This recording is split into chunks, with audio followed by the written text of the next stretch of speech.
Hi guys, today may pupuntahan kaming salon na nakita ko lang sa Facebook. Familiar ba kayo dito?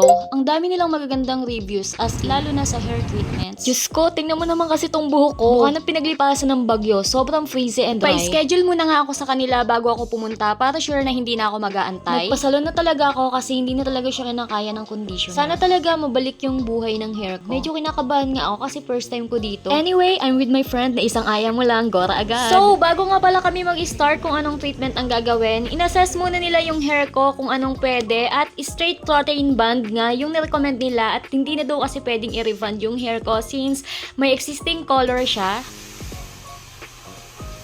Ang first nga pala na in-apply nila sa akin is kinulayan muna yung hair ko and after wash, tsaka binlow dry.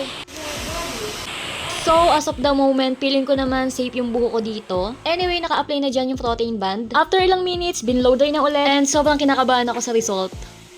Tada! Here's the result, guys! Gumaan yung pakiramdam ng hair ko at feeling ko healthy na ulit siya.